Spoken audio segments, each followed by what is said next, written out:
Hi, this is Chris Wong here with another workout video. I decided to do a heavier day, and right now I'm just warming up with some ring dips.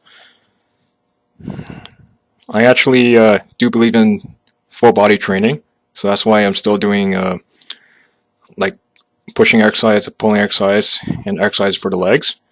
At one point I did try doing one exercise at a time for the entire session, and I did get better at the exercise, but then realized the exercise I didn't practice in a long time, I got worse. And I had that experience with dips. So I spent some time trying to regain the skills back in dips to add more reps, because I remember the first time I did just bodyweight dips, I can only do 6 reps. And now I'm back to doing at least 10 or 15 reps, depending on if I want to go all out or warm up.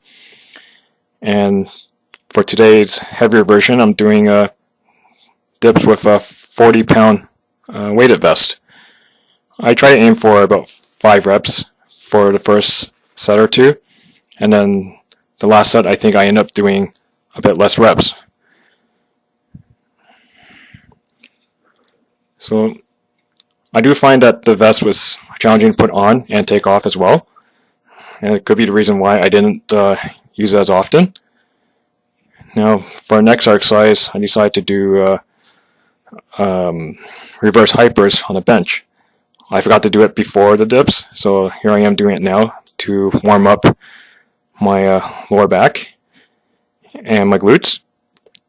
I didn't realize when I was doing my sets, because I never really filmed it from this angle before, that I always bent my legs. So it was a good thing I actually filmed it, and I'm trying to do 30 reps just to get some blood flow going. When I come all the way to the top, I actually try to flex my glutes, and when I come all the way down, I'm getting a stretch to my lower back. And doing that multiple times, it actually opens up the lower back. It's one of my favorite exercises to heal any lower back pain. So after watching the filming of the first set, I tried again and became more aware of how my legs were bending. So at least I kept my legs a bit straighter for this set, but still a slight bend, which I think is still okay for the exercise. And realized the exercise was actually even harder. So I just stopped at around 20 reps, so I didn't want to burn myself out completely.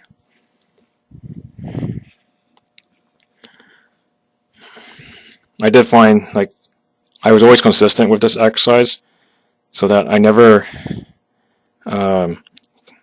get pain, or I barely get pain when I do other exercises. So here I am doing band hip thrusts. As I didn't want to just focus on one exercise for the whole workout, I decided to do band hip thrusts again, just to prepare my knees and my lower back again for heavier rack pulls or a partial squat.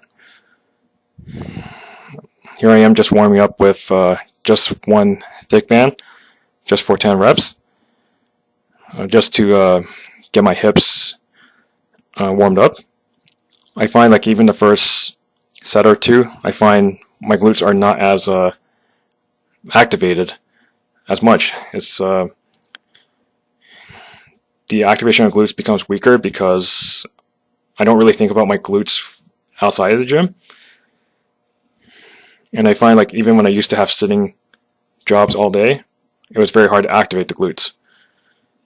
So I do find it's actually beneficial to do many glute sets before certain exercises.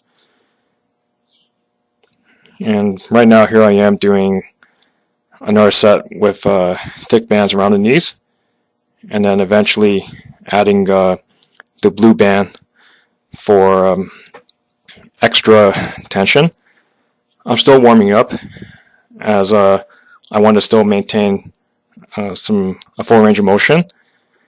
My goal was to try to kind of aim for posterior pelvic tilt during the band hip thrust, because I find the glute activation during a posterior pelvic tilt during a band or barbell hip thrust, it activates a lot better.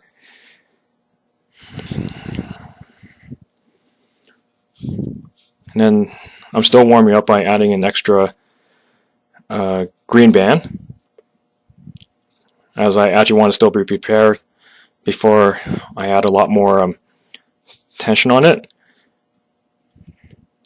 I do find that when I take a shortcut and jump up the weights a bit more after even a couple warm-up sets, I find my mind is not very prepared for it. I know sometimes it takes more energy out of it, but there were times I've done workouts where I didn't feel like working out, and then just 30 or 40 minutes into the workout, I actually felt like I wanted to work out. So just during the entire warm-up process, I actually didn't feel like warming up. So it's one of the reasons why I try not to skip steps and just gradually increase the weight. Like, I even had sessions where I didn't feel like doing a band hip thrust, but I pushed myself through it. So I find myself still struggling with this, like coming all the way up compared to the last session, but I try to add an extra rep or two. I don't remember how many reps I did when I actually filmed this.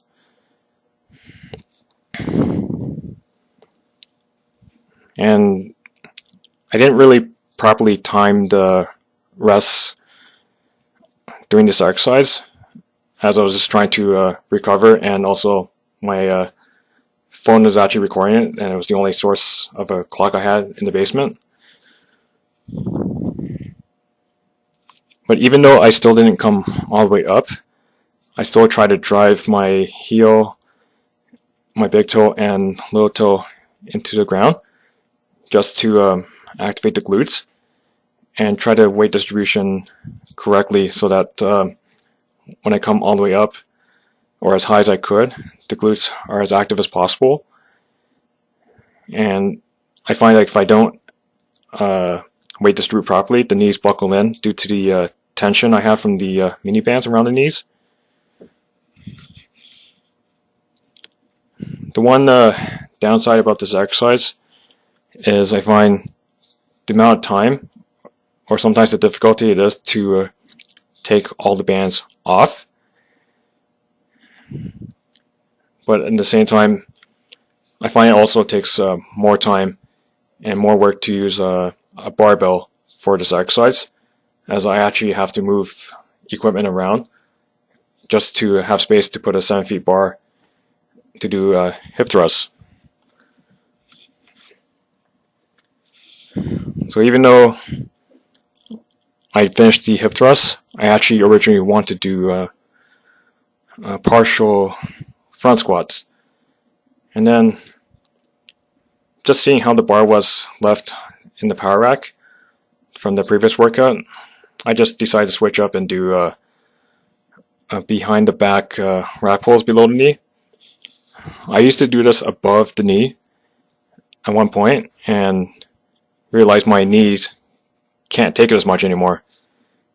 So after hearing a video from Alpha Destiny a few years ago about how doing rack pulls behind the back above the knee can cause more knee pain, especially after reaching a certain weight, I decided to just do it below the knee.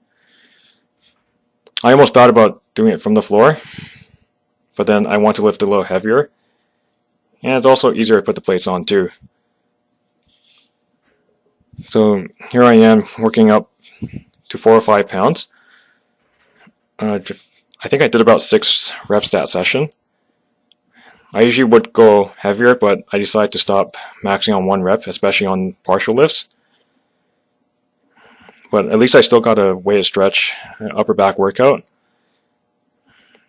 I may or may not do this exercise again in the future for some time, because even like by the time I got to rep 5 or rep 6, I started to feel it in my knee.